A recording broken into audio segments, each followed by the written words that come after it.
स्थिति।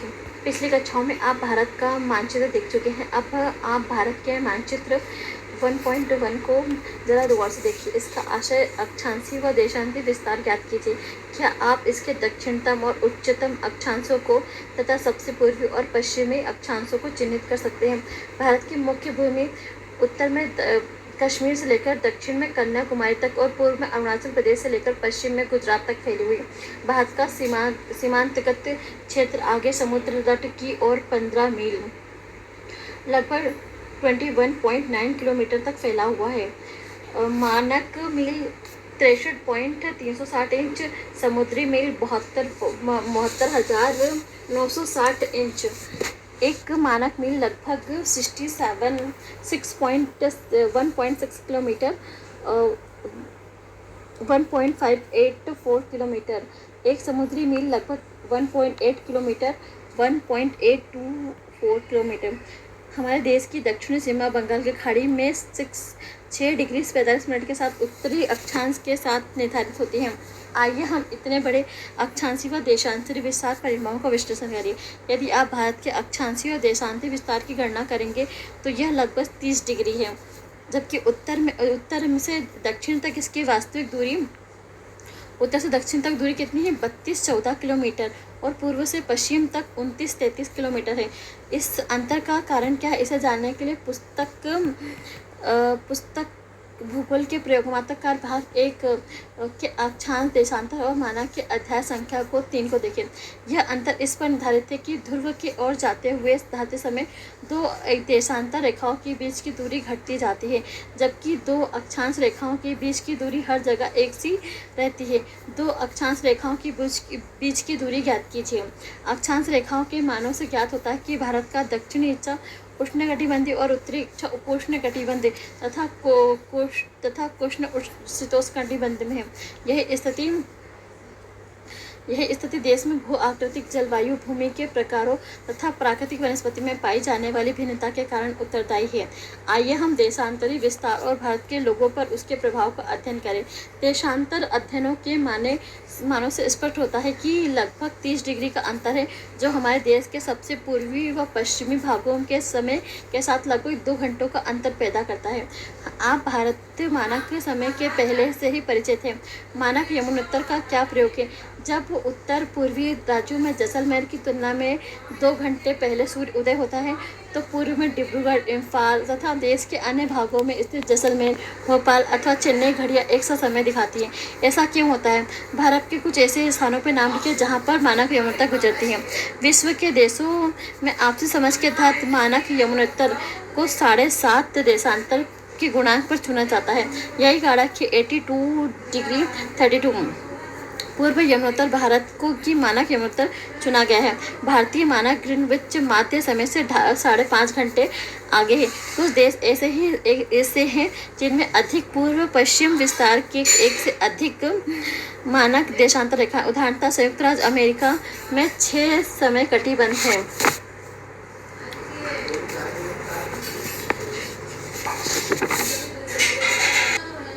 भारत स्थिति। भारत का क्षेत्रफल 32.8 लाख किलोमीटर है, जो कि विश्व के स्थलीय भाग का 2.4% भाग है। इस प्रकार भारत विश्व का 7वां बड़ा देश है। क्या आपको 9वीं कक्षा की पुस्तक पढ़े भारत में कोई देशों के नाम याद हैं? भारत आकार में ऐसे विशिष्ट भौतिक विविधता प्रदान की है। उत्तर में ऊंचे पर्वत, गंगा, ब्रह्मपुत्र, महानदी, कृष्णा, गोदावरी, कावेरी जैसी बड़ी नदियाँ हैं।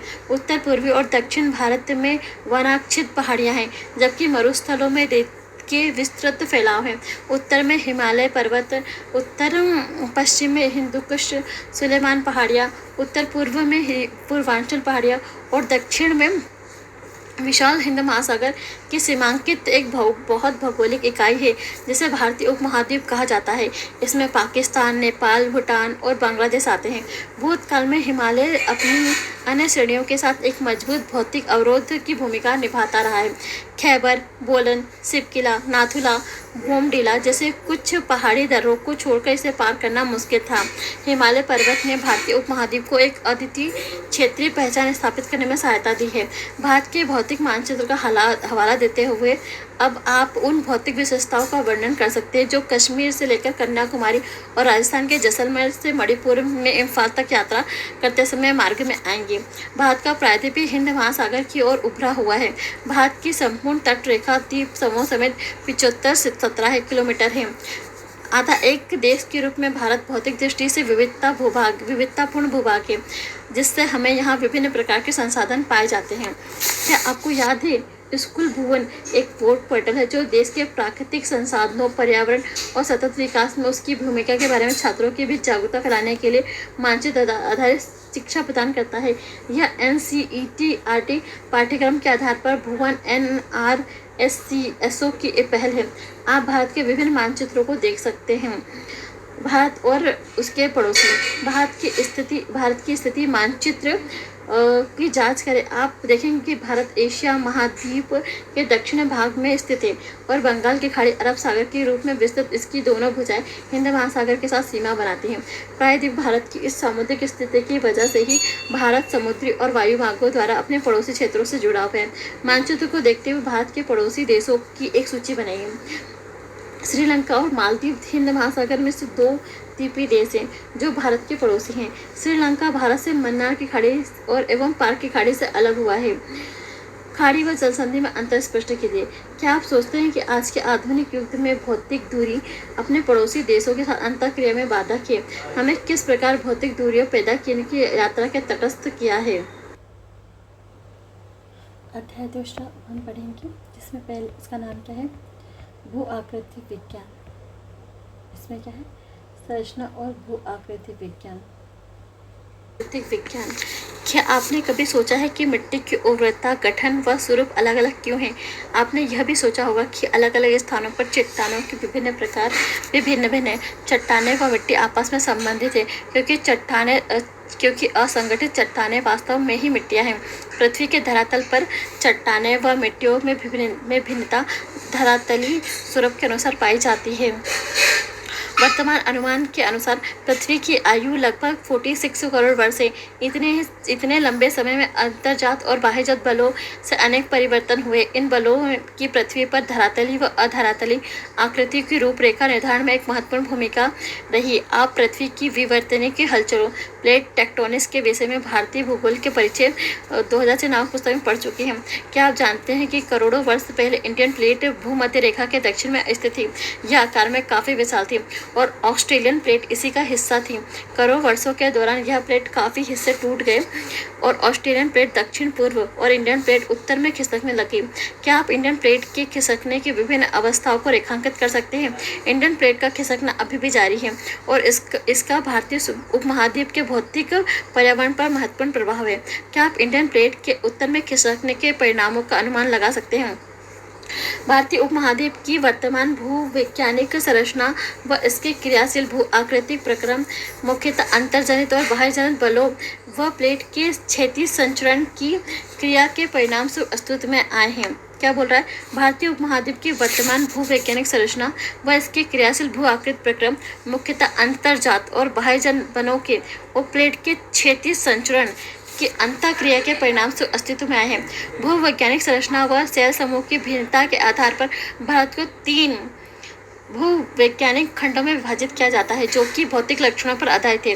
पहला प्रायद्वीपीय खंड, दूसरा हिमालय व अन्य अतिरिक्त प्रायद्वीपीय पर्वतमालाएं और तीसरा है सिंधु गंगा ब्रह्मपुत्र मैदान।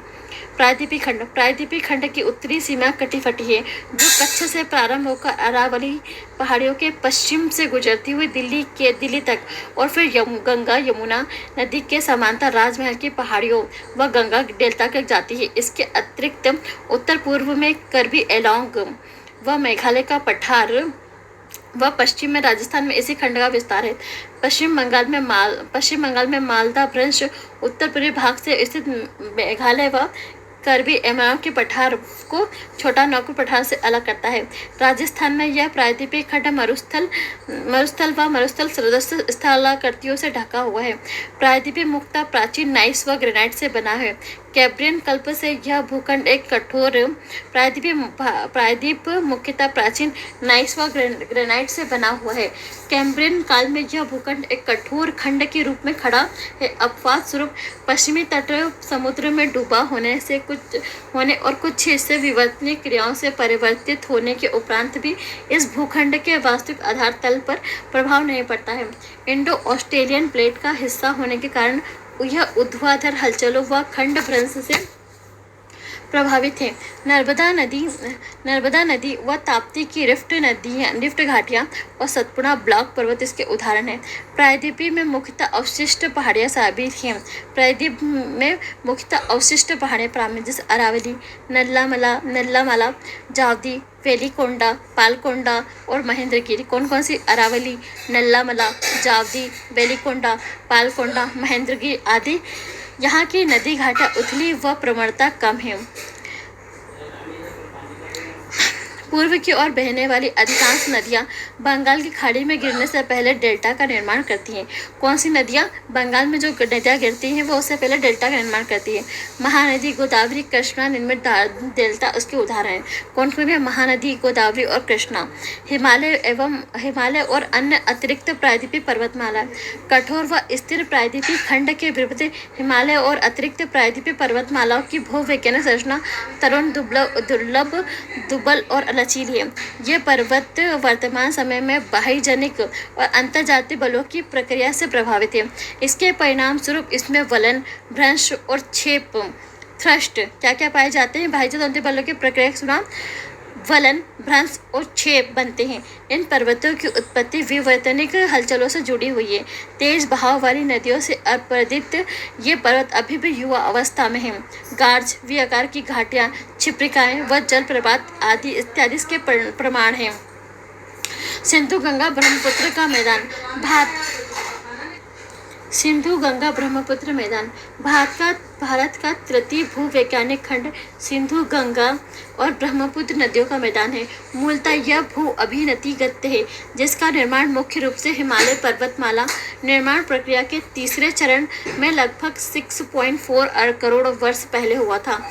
तब से हिमालय और प्रायद्वीप से निकलने वाली नदियां अपने साथ लाए हुए अवसादों को पाट रही हैं। इन मैदानों में जलोढ़ की औसत गहराई 1000 से 2000 मीटर है। ऊपर लिखित वृत्तांत से पता चलता है कि भारत विभिन्न क्षेत्रों में भूवैज्ञानिक संरचना में महत्वपूर्ण अंतर है। इसके कारण दूसरे पक्षों में जैसे धरातल और भू आकृति दुर्गा में प्रभाव पड़ता है। भारतीय उपमहाद्वीप में भूवैज्ञानिक और भू आकृतिक प्रक्रियाओं का यहाँ की भू आकृति और उच्चावच पर महत्वपूर्ण प्रभाव पाया जाता है। भू आकृति किसी स्थान की भू आकृति उसकी संरचना, प्रक्रिया और विकास की अवस्था का परिणाम है। भू आकृति क्या होती है? भू आकृति किसी स्थान की भू आकृति उसकी संरचना, प्रक्रिया और विकास की अवस्था का परिणाम है। भारत में धरातलीय विभिन्नताएं बहुत महत्वपूर्ण है।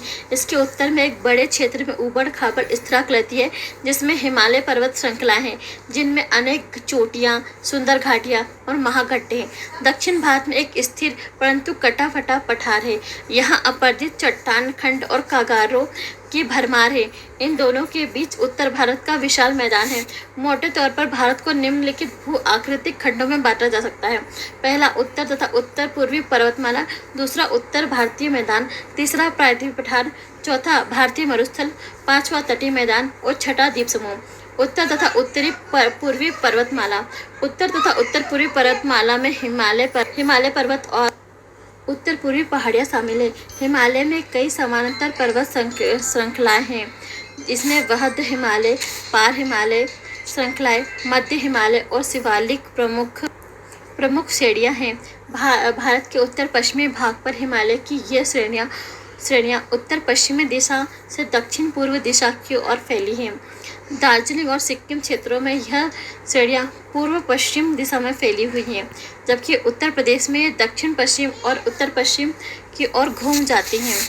क्या बोल रहा है? हिमालय में कई समांतर पर्वतश्रेणियां, जिनमें से वृहद हिमालय, पार हिमालय और मध्य हिमालय और शिवालिक है। भारत के उत्तर पश्चिम भाग में हिमालय ये श्रेणियां उत्तर पश्चिम दिशा से दक्षिण पूर्व तक की दिशा फैली हुई हैं। दार्जिलिंग और सिक्किम क्षेत्रों में पूर्व से पश्चिम दिशा में फैली है, जबकि अरुणाचल प्रदेश में दक्षिण पश्चिम से उत्तर पश्चिम की दिशा में घूम जाती है। मिजोरम और नागापुर मणि में पाए ये पहाड़ियाँ हैं उत्तर दक्षिण दिशा में फैली हुई है। वृहद हिमालय श्रृंखला, जिसे केंद्रीय अक्षीण धोड़ी भी कहा जाता है, की पूर्व लंबाई लगभग 2500 किलोमीटर, उत्तर और दक्षिण में इसकी चौड़ाई 160 से 400 किलोमीटर, जैसा कि मानचित्र में स्पष्ट है ना। हिमालय भारतीय उपमहाद्वीप तथा मध्य पूर्वी एशिया के देशों के बीच एक मजबूत लंबी दीवार के रूप में खड़ा है। क्या आप भारतीय उपमहाद्वीप के देशों के नाम बता सकते हैं? हिमालय एक प्राकृतिक रोधक नहीं, अपितु जलवायु, अफवाह और सांस्कृतिक विभाजक भी है। क्या आप दक्षिण एशिया के देशों के भू पर्यावरण और हिमालय के प्रभाव बता सकते हैं?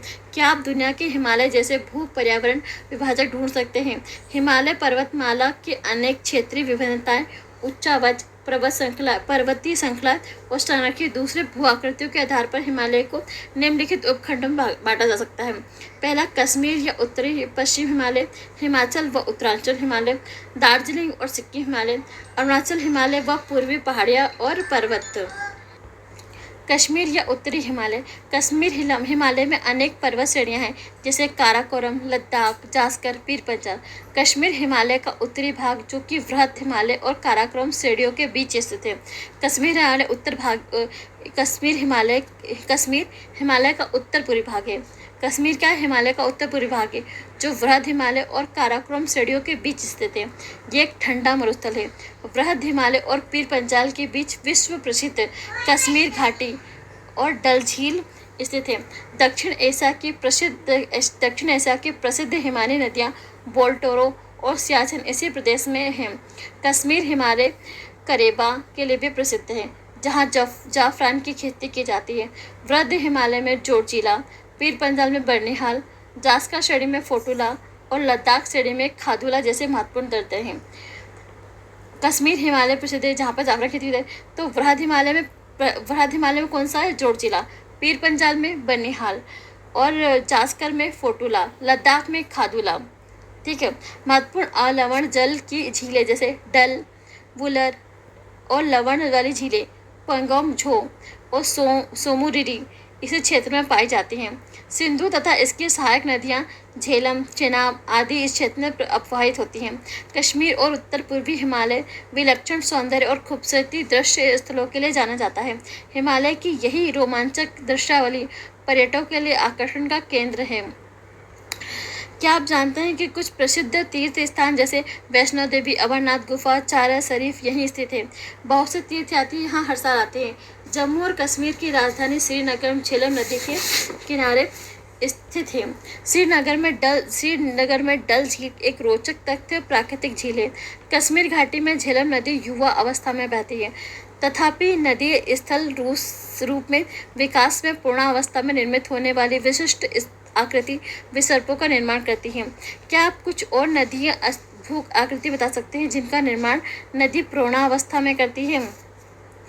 प्रदेश के दक्षिण भाग में अनुध्रेय, प्रदेश के जो दक्षिण भाग है उसमें अनुध्रेय यानी लॉन्गिट्यूडनल घाटियाँ पाई जाती हैं, जिन्हें दून कहा जाता है। इसमें जम्मू दून और पठान दून प्रमुख हैं। कश्मीर घाटी में झेलम नदी का विसर्पी बहाव रोचक है। यह पूर्व समय में स्थित एक बड़ी झील के कारण है, जिसका वर्तमान हिस्सा डल झील है। यह बड़ी झील झेलम नदी के लिए एक स्थानीय निम्नतम आधार रही है। हिमाचल और उत्तराखंड हिमालय का यह हिस्सा पश्चिम में रावी नदी और पूर्व में काली घाघरा के सहायक, यानी काली नदी कौन है? घाघरा के सहायक काली के बीच स्थित, रावी और काली के बीच स्थित है। यह भारत को दो मुख्य नदी तंत्रों सिंधु और गंगा के द्वारा अपवाहित होती है। इस प्रदेश के अंदर बहने वाली नदियाँ रावी, व्यास, सतलुज सिंधु की जो सहायक है, और यमुना और घाघरा जो गंगा की सहायक है। हिमाचल हिमालय का सुदूर उत्तरी और लद्दाख के ठंडे मरुस्थल का विस्तार है। जो हिमाचल है ना, वो हिमालय का सुदूर उत्तरी और लद्दाख के ठंडे मरुस्थल का विस्तार है। लाहौल व स्पीति जिले और लाहौल और स्पीति जिले हैं, वो जिले के स्पीति उपमंडल है। हिमालय की तीनों मुख्यतः पर्वत श्रृंखलाएं वृहद हिमालय, लघु हिमालय, जिन्हें हिमाचल हिमालय या धौलाधार उत्तराखंड में नाग टिबक कहा जाता है, उत्तर दक्षिण दिशा में फैली शिवालिक श्रेणी इस हिमालय खंड में स्थित है। लघु हिमालय में 1000 से 2000 मीटर की ऊंचाई वाले पर्वत ब्रिटिश शासन के लिए मुख्य आकर्षण केंद्र हैं। कुछ महत्वपूर्ण पर्वत नगर जैसे धर्मशाला, मसूरी, कसौली, अल्मोड़ा, लेसडाउन और रानीखेत इसी क्षेत्र में स्थित है। शिवालिक शब्द की उत्पत्ति देहरादून के नज़दीक सिवावाला में पाए जाने वाले भूगर्भिक रचनाओं से हुई। इस समय यहाँ पर इंपीरियल सर्वे का मुख्यालय स्थित था, जो बाद में स्थायी रूप से देहरादून में स्थापित हुआ। इस क्षेत्र में 2 महत्वपूर्ण स्थलाकृतियाँ शिवालिक और दून हैं। यहाँ कुछ महत्वपूर्ण दून जैसे चंडीकालका का दून, नालागढ़ का दून, देहरादून, हरिके दून, कोटा दून शामिल हैं। इसमें देहरादून सबसे बड़ी घाटी है, जिसकी लंबाई 35 से 45 किलोमीटर और चौड़ाई 22 से 25 किलोमीटर है। वृहद हिमालय की चोटियों में भेटिया प्रजाति के लोग रहते हैं। ये खानाबदोश लोग हैं, जो ग्रीष्म ऋतु में बुग्याल यानी ऊंचाई पर स्थित घास मैदान में चले जाते हैं और शरद ऋतु में घाटियों में लौट आते हैं। प्रसिद्ध फूलों की घाटी भी इस पर्वतीय क्षेत्र में स्थित है। गंगोत्री, यमुनोत्री, केदारनाथ, बद्रीनाथ और हेमकुंड साहिब इसी इलाके में स्थित है। इस क्षेत्र में 5 प्रसिद्ध प्रयाग नदी संगम है, जिसका विवरण इस पुस्तक के अध्याय 3 में दे रखा है। दार्जिलिंग और सिक्किम हिमालय, इसके पश्चिम में नेपाल हिमालय और पूर्व में भूटान हिमालय है। यह एक छोटा परंतु हिमालय का बहुत बड़ा महत्वपूर्ण भाग है। यहाँ तेज बहाव वाली तीस्ता नदी बहती है और कंचनजुंगा जैसी उच्च कोटि और गहरी घाटियाँ पाई जाती हैं। इन पर्वतों के उच्च शिखरों पर लेप्चा जनजाति और दक्षिणी भारत विशेषकर दार्जिलिंग हिमालय में मिश्रित जनसंख्या, जिसमें नेपाली, बंगाली और मध्य भारत की जनजातियाँ शामिल है, पाई जाती हैं। यहाँ की प्राकृतिक दशाओं जैसे मध्यम ढाल, गहरी व जीवाश्मयुक्त मिट्टी, संपूर्ण वर्ष से वर्षा का होना और मंद शीत ऋतु का फायदा उठाकर अंग्रेजों ने यहाँ पर चाय के बागान लगाए हैं। बाकी हिमालय से यह क्षेत्र भिन्न है, क्योंकि यहाँ दुआर स्थलाकृति पाई जाती है, जहाँ उपयोग चाय बागान लगाने के लिए किया जाता है। सिक्किम और दार्जिलिंग हिमालय अपने रमणीय सौंदर्य, वनस्पति जात और प्राणी जात और आर्किड के लिए जाना जाता है। अरुणाचल हिमालय, यह पर्वत क्षेत्र भूटान हिमालय से लेकर पूर्व में डिफ्रू दर्रे तक फैला है। कहाँ से? भूटान हिमालय से लेकर पूर्व में डिफ्रू दर्रे तक फैला हुआ है। यह पर्वत श्रेणी की सामान्य दिशा दक्षिण पूर्व से उत्तर पूर्व है। कैसी है? दक्षिण पूर्व से लेकर उत्तर पूर्व है। इस क्षेत्र में मुख्य चोटियाँ जैसे कांगदू और नामचा बरवा शामिल है। इस पर्वत श्रेणियों के उत्तर से दक्षिण दिशा में तेज बहती हुई और गहरे गार्ज बनाने वाली नदियां द्वारा विच्छेदित होती है। नामचा बरवा को पार करने के बाद ब्रह्मपुत्र नदी एक गहरी गार्ज बनाती है। कामेंग, सुबनसिरी, दिबांग और लोहित यहाँ की प्रमुख नदियाँ कौन कौन सी है? कामेंग, सुबनसिरी, दिबांग, लोहित यहाँ की क्या है? इम्पोर्टेंट रिवर है। बारहमासी नदियाँ बहुत से जलप्रपात बनाती हैं, इसलिए यहाँ जल विद्युत उत्पादन की क्षमता काफ़ी है। अरुणाचल हिमालय की एक प्रमुख विशेषता यह है कि यहाँ पर बहुत सी खानाबदोश जनजातियाँ निवास करती हैं। इस क्षेत्र में पश्चिम से पूर्व में बसी कुछ जनजातियाँ इस प्रकार हैं: मोनपा, अम्बोर, मिश्मी, निशी, नागा। कौन कौन सी है? मोनपा, अम्बोर, मिश्मी, निशी और नागा। इनमें से ज़्यादातर जनजातियाँ झूम कृषि करती हैं, जिसे स्थानांतरित कृषि या स्लेश या बर्न, क्या कहा जाता है? स्थानांतरित कृषि को स्लेश या बर्न कृषि भी कहा जाता है। यह क्षेत्र जैव विविधता में धनी है, जिसका संरक्षण देश समुदाय ने किया। उबड़ खाबड़ स्थलाकृतियों के कारण यहाँ पर विभिन्न घाटियों के बीच परिवहन जुड़ाव लगभग नाम मात्र का है। इसलिए अरुणाचल असम सीमा पर स्थित दुआर क्षेत्र से होकर यहाँ कारोबार किया जा सकता है। पूर्वी पहाड़ियाँ और पर्वत, हिमालय पर्वत के इस भाग की पहाड़ियों की दिशा उत्तर से दक्षिण है। जो पूर्वी हिमालय है उसकी कैसी है? उसकी दिशा कैसी है? उत्तर से दक्षिण, नॉर्थ टू साउथ है। ये पहाड़ियाँ विभिन्न स्थानीय नाम से जानी जाती हैं। उत्तर में पटकाई भूम, नागा पहाड़ियाँ, मणिपुर में मणिपुर पहाड़ियाँ, दक्षिण में मीज़ो या लुसाई पहाड़ियों के नाम जाना जाता है। यह एक नीची पहाड़ियों का क्षेत्र है जहाँ पर अनेक जनजातियाँ झूम व स्थानांतरित कृषि करती हैं। यह ज़्यादातर पहाड़ियाँ छोटे बड़े नदी नालों द्वारा अलग होती हैं। बराक मणिपुर व मिजोरम की मुख्य नदी है। बराक किसकी है? मणिपुर और मिजोरम की मुख्य नदी है। मणिपुर घाटी के मध्य एक झील है जिसे लोकटक झील कहा जाता है। यह चारों ओर से पहाड़ियों से घिरी है। मिजोरम जिसे मोलोसिस बेसिन भी कहा जाता है, मुद्वल और असंगठित चट्टानों की बनी होती है। जो मोलेसिस मैदान है वो मुद्वल और असंगठित चट्टानों का बना है। ठीक है। नागालैंड में बहने वाली ज़्यादातर नदियाँ ब्रह्मपुत्र नदियों की सहायक नदियाँ हैं। मिजोरम और मणिपुर की दो नदियाँ बराक नदी की सहायक नदियाँ हैं, जो मेघना नदी की एक सहायक नदी है। मणिपुर के पूर्वी भाग में बहने वाली नदियाँ चिंदविन नदी की सहायक नदियाँ हैं। मणिपुर के पूर्वी भाग में बहने वाली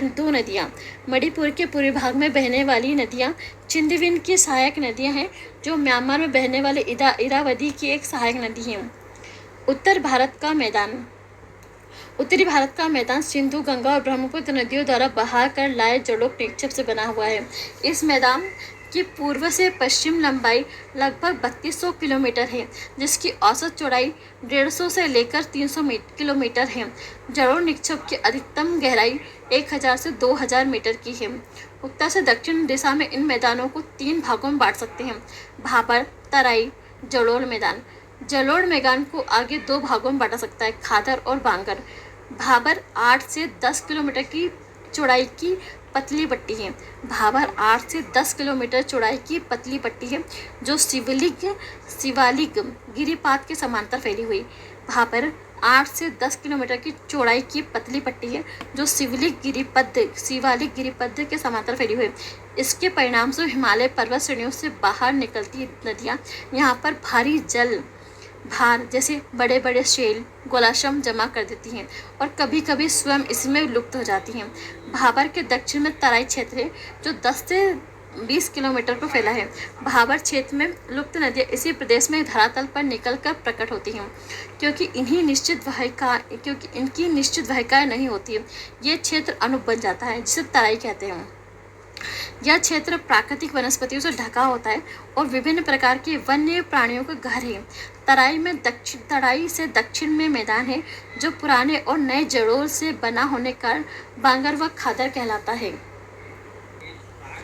इस मैदान में नदी की पूर्णावस्था में बनने वाली अपरदनी और निक्षेपण स्थलाकृति जैसे बालू रोधिका।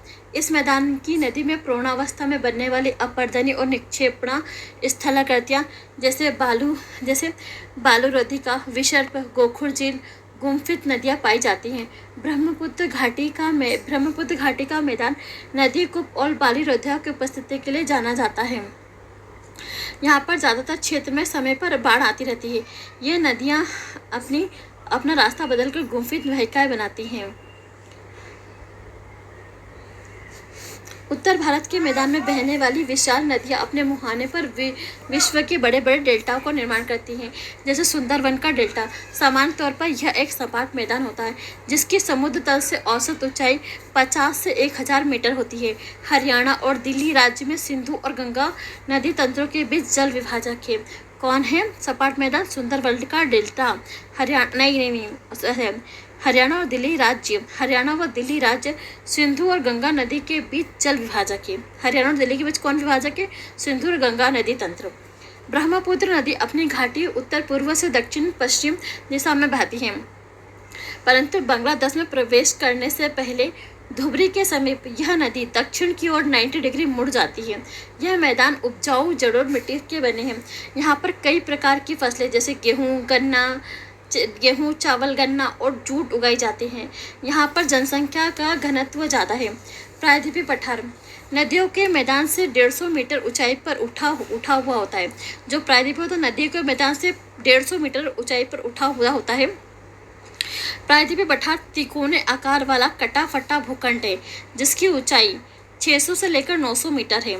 उत्तर पश्चिम में दिल्ली कटक अरावली विस्तार, पूर्व में राजमहल पहाड़ियाँ, पश्चिम में गिर पहाड़ियाँ और दक्षिण में इलायची कार्डमम पहाड़ियाँ प्रायद्वीपीय पठार की सीमाएं निर्धारित करती हैं। उत्तर पूर्व में सीमाएं और उत्तर पूर्व में शिलांग और तथा एबी काबी एगलोंग का पठार भी भूखंड का विस्तार है। प्रायद्वीपीय भारत में अनेक पठारों से मिलकर बना है, जैसे हजारीबाग का पठार, पलायू का पठार, रांची का पठार, मालवा का पठार, कोयम्बटूर का पठार, कर्नाटक का पठार। यह भारत के प्राचीनतम और स्थिर भूभागों में से एक है। सामान्य तौर पर प्रायद्वीप की ऊंचाई पश्चिम से पूर्व की को कम होती ही चली जाती है, जिसका प्रमाण यहाँ की नदियों के बहाव की दिशा में भी मिलता है। प्रायद्वीपीय पठार की कुछ नदियों के नाम बताएं जो बंगाल की खाड़ी और अरब सागर में गिरती हैं। कुछ स्थलाकृतियों के नाम भी बताएं जो कि पूर्व से प्रभावित होकर नदियों के संबंधित, परंतु पश्चिम दिशा में बहने वाली नदियों के संबंधित नहीं हैं। इस क्षेत्र की मुख्य प्राकृतिक स्थलाकृतियाँ में टॉर, ब्लॉक, पर्वत, भ्रंश, घाटियाँ, पर्वत, स्कंध, नग्न चट्टान संरचना, टेकरी, पहाड़ी श्रृंखलाएं और क्वाट जाट भित्तियाँ शामिल हैं, जो प्राकृतिक जल संग्रह के स्थल हैं। इस पठार के पश्चिमी और उत्तर पश्चिमी भाग में मुख्य रूप से काली मिट्टी पाई जाती है। प्रायद्वीपीय पठार के अनेक हिस्से भू उत्थान और निर्जमज, भ्रंश और विभंग निर्माण प्रक्रिया के अनेक पुनरावृत्ति दौर से गुजरे हैं, क्योंकि वहाँ बार बार भूकंपीय हलचलें होती रहती हैं। अपने पुनरावृत्ति भूकंपीय क्रियाओं की क्षेत्रीय विभिन्नता के कारण ही प्रायद्वीपीय भारत में धरातलीय विविधताएं पाई जाती हैं। इस पठार के उत्तरी पश्चिमी भाग में नदियाँ भूखंड और महाखंड इसके धरातल को जटिल बनाती हैं। चंबल, भिंड, मोरेना खड्ड इसके उदाहरण हैं। मुख्य उच्चावच लक्षणों के आधार पर प्रायद्वीपीय भारत को 3 भागों में बांटा जा सकता है। दक्कन का पठार, मध्य उच्च भूभाग, उत्तरी पूर्वी पठार। दक्कन का पठार इसके पश्चिम में अरावली घाट, इसके पश्चिम में पश्चिम घाट, पूर्व में पुरी घाट और उत्तर में सतपुड़ा, मैकाल, महादेव पहाड़ियाँ हैं। पश्चिमी घाट को स्थानीय तौर पर अनेक नाम दिए जाते हैं, जैसे महाराष्ट्र में सह्याद्री, कर्नाटक तमिलनाडु में नीलगिरी, केरल में अन्नामलाई, इलायची कार्डमम पहाड़ियाँ। पूर्वी घाट की तुलना में पश्चिमी घाट ऊंचे हैं। पश्चिमी घाट क्या है? ऊंचे हैं, अविरत हैं, जिसकी औसत ऊंचाई 1500 मीटर है। उत्तर से दक्षिण की तरफ बढ़ते चली जाती है। प्रायद्वीपीय भारत की सबसे ऊंची चोटी अनाई मुड्डी 2695 मीटर है, जो पश्चिमी घाट की अन्नामलाई पहाड़ियों में स्थित है। दूसरी सबसे ऊंची पहाड़ी डोटा बेटा है, जो नीलगिरी पहाड़ियों में है। ज़्यादातर प्रायद्वीपीय नदियों की उत्पत्ति पश्चिमी घाट से है। पूर्वी घाट अविरत नहीं है। महानदी गोदावरी, कृष्णा, कावेरी आदि नदियों के द्वारा अपरिदित है। यहाँ की कुछ मुख्य श्रेणियाँ जावाडी पहाड़ियाँ, पालकोंडा श्रेणी। पूर्वी घाट अवतरित नहीं है, अविरत नहीं है। महानदी गोदावरी, कृष्णा और कावेरी नदियों के द्वारा अपरदित है। यहाँ पर कुछ मुख्य श्रेणियाँ हैं, जैसे जावदी, पालकोंडा, नल्लाकोंडा, महेंद्रगिरी पहाड़ियाँ हैं। पूर्व और पश्चिम घाट नीलगिरी पहाड़ियों में आपस में बदलते रहते हैं। मध्य उच्च भूभाग, पश्चिम में अरावली पर्वत इसकी सीमा बनाती है। इसके दक्षिण में सतपुड़ा पर्वत उच्छिष्ट पठार की श्रेणियों में से बना है, जिनकी समुद्र तल से ऊंचाई 600 से 900 मीटर है। यह दक्कन पठार की उत्तरी सीमा बनाते हैं। अवशिष्ट पर्वतों के उत्कृष्ट उदाहरण हैं, जो कि काफ़ी हद तक अपरदित हैं और इनकी श्रृंखला टूटी हुई है। प्रायद्वीपीय पठार के इस भाग का विस्तार जैसलमेर तक है। यहाँ की अनुदैर्घ्य रेत के टिब्बों और चापाकार बरखान रेतीले टिब्बों से ढके हैं। अपने भूगर्भीय इतिहास में यह क्षेत्र कार्यान्तित प्रक्रियाओं से गुजर चुका है और कार्यान्तित चट्टानों जैसे संगमरमर, स्लेट, नाइस आदि की उपस्थिति इसका प्रमाण है।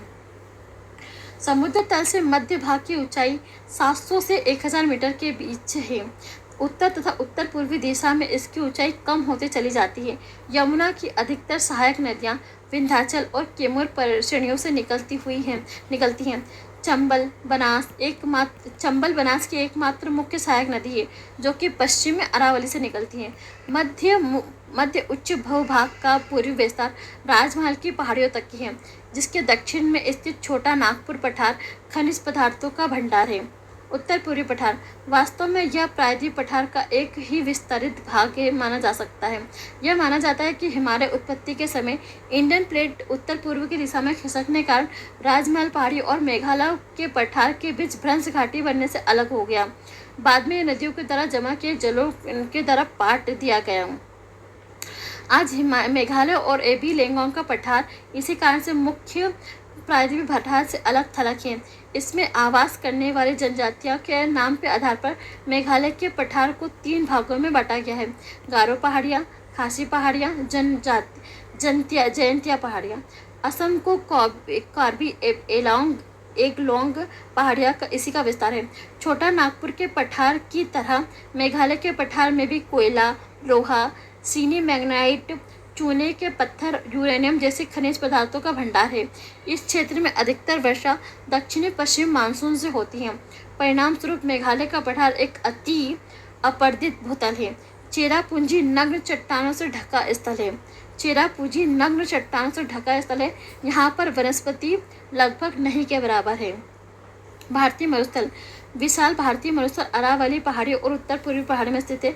ये एक उबड़ खाबड़ भूतल है जिस पर बहुत से अनुदैर्ध्य रेतीले टीले और बरखान पाए जाते हैं। यहाँ पर वार्षिक वर्षा 150 मिली सेंटीमीटर से कम होती है। परिणाम स्वरूप ये एक शुष्क और वनस्पति रहित क्षेत्र है। इन्हें स्थलाकृतिक गुणों के कारण इसे मरुस्थली के नाम से जाना जाता है। यह माना जाता है मोसोजोइक काल में यह क्षेत्र समुद्र का हिस्सा था। यह माना जाता है कि मोसोजोइक काल में यह क्षेत्र समुद्र का हिस्सा था। इसकी पुष्टि आकल में स्थित काष्ठ जीवाश्म पार्क में उपस्थित परमाणु और जैसलमेर के निकट ब्रह्मसर के आसपास के समुद्री इलाकों के निक्षेपों से होती है। काष्ठ जीवाश्म की आयु लगभग 18 करोड़ वर्ष आकी जाती है। यद्यपि इस क्षेत्र में भूगर्भिक चट्टान संरचना प्रायद्वीपीय पठार का विस्तार है, तथापि अत्यंत शुष्क दशाओं के कारण इसे धरातल स्थिति, भौतिक अपक्षय और पवन प्रक्रिया द्वारा निर्मित है। यहाँ की प्रमुख स्थलाकृति स्थानीय रेतीले टीले, छत्तक चट्टानें और मरु दक्षिण भाग का है। ढाल के आधार पर मरुस्थल को 2 भागों में बांटा जा सकता है। सिंध की ओर ढाल वाला उत्तरी भाग और कच्छ के रण की ओर ढाल वाला दक्षिणी भाग। यहाँ की अधिकतर नदियाँ अल्पकालिक हैं। मरुस्थल के दक्षिणी भाग में बहने वाली लूनी नदी महत्वपूर्ण है। अल्पवृष्टि और बहुत अधिक वाष्पीकरण की वजह से इस प्रदेश में हमेशा जल का घाटा रहता है। कुछ नदियाँ तो बड़ी दूरी तय करने के बाद ही मरुस्थल में लुप्त हो जाती हैं। यह अंतःस्थलीय अपवाह का उदाहरण है, जहाँ नदियाँ झील या पलाय में मिल जाती हैं। इन पलाय झीलों का जल खारा होता है, जिसमें नमक बनाया जाता है। तटीय मैदान आप पहले ही पढ़ चुके हैं। भारत की तट रेखा बहुत लंबी है। स्थिति और सक्रिय भूगर्भीय क्रम आधार पर तटीय मैदानों को 2 भागों में बांटा गया है: पश्चिमी तटीय मैदान और पूर्वी तटीय मैदान। पश्चिमी तटीय मैदान जलमग्न तटीय मैदानों के उदाहरण है। ऐसा विश्वास है कि पौराणिक शहर द्वारिका, जो किसी समय पश्चिमी तट के मुख्य भूमि पर स्थित था, अब पानी में डूबा हुआ है। जलमग्न के कारण पश्चिमी तटीय मैदान एक संकीर्ण पट्टी मात्र है और पत्तनों और बंदरगाह विकास के लिए प्राकृतिक परिस्थितियां प्रदान करती हैं। यहाँ पर स्थित प्राकृतिक बंदरगाहों में कांडला, मुजगांव, JNN जवाहर सेवा, मार्मगोवा, मैंगलोर, कोचीन शामिल हैं। उत्तर में गुजरात तट पर दक्षिण से केरल तक फैले पश्चिमी तटीय मैदान को निम्नलिखित भागों में विभाजित किया जाता है: गुजरात का कच्छ और काठियावाड़ का तट, महाराष्ट्र का कोंकण तट, गोवा तट, कर्नाटक और केरल का क्रमशः मालाबार तट। पश्चिमी तटीय मैदान में मध्य संकीर्ण है। पश्चिमी तटीय मैदान मध्य में संकीर्ण है, परंतु उत्तर और दक्षिण में चौड़े हो जाते हैं। इस तटीय मैदान में बहने वाली नदियाँ डेल्टा नहीं बनाती। मालाबार तट की विशेष स्थलाकृति कयाल, जिसे मछली पकड़ने और अंतःस्थलीय नौकायन के लिए उपयोग किया जाता है, पर्यटकों के लिए विशेष आकर्षण का केंद्र है। केरल में हर वर्ष प्रसिद्ध नेहरू ट्रॉफी वलामकाली नौका दौड़ का आयोजन पुनामंदा कयाल में किया जाता है। पश्चिमी तटीय मैदान की तुलना में पूर्वी तटीय मैदान चौड़ा है। उभरे हुए तट का उदाहरण है। पूर्व की ओर बहने वाली और बंगाल की खाड़ी में गिरने वाली नदियाँ लंबे चौड़े डेल्टा बनाती हैं। इसमें महानदी गोदावरी, कृष्णा, कावेरी का डेल्टा बनता है। ऊपरी तट होने के कारण यहाँ पत्तम और पोताश्रय क्रम है। यहाँ पर महाद्वीपीय शेल्फ की चौड़ाई 500 किलोमीटर है, जिसके कारण यहाँ पत्तनों और पोताश्रय का विकास मुश्किल है। पूर्वी तट में कुछ पत्तनों के नाम बताइए। 26 दिसंबर 2004 को अंडमान और निकोबार में एक प्राकृतिक आपदा ने कहर ढाया। द्वीप समूह। भारत में दो प्रमुख द्वीप समूह हैं, एक बंगाल की खाड़ी में, दूसरा अरब सागर में। बंगाल की खाड़ी के द्वीप समूह में 572 द्वीप हैं। ये द्वीप 6 डिग्री उत्तर से 14 डिग्री उत्तर और 92 डिग्री पूर्व से 94 डिग्री पूर्व में स्थित है। रिची द्वीप समूह और लबथीन द्वीप समूह यहाँ के दो प्रमुख द्वीप हैं समूह हैं। बंगाल की खाड़ी में प्रमुख में दो श्रेणियों में बांटा जा सकता है, उत्तर में अंडमान और दक्षिण में निकोबार। यह द्वीप समुद्र में जलमग्न पर्वतों का हिस्सा है। कुछ छोटे द्वीपों की उत्पत्ति ज्वालामुखी से जुड़ी है। बैरन आइलैंड नामक जहाज का एकमात्र जीवंत ज्वालामुखी भी निकोबार द्वीप समूह में स्थित है। यहाँ कुछ यहाँ द्वीप असंगठित चट्टान, कंकड़, पत्थर और गोला समूह से बना हुआ है। पश्चिमी तट के साथ कुछ प्रवाल और खूबसूरत पुलिन हैं। यहाँ पर द्वीपों पर संवहनी वर्षा होती है और भूमध्य प्रकार की वनस्पति उगती है। अरब सागर के द्वीपों में लक्षद्वीप और मिनिकॉय शामिल हैं।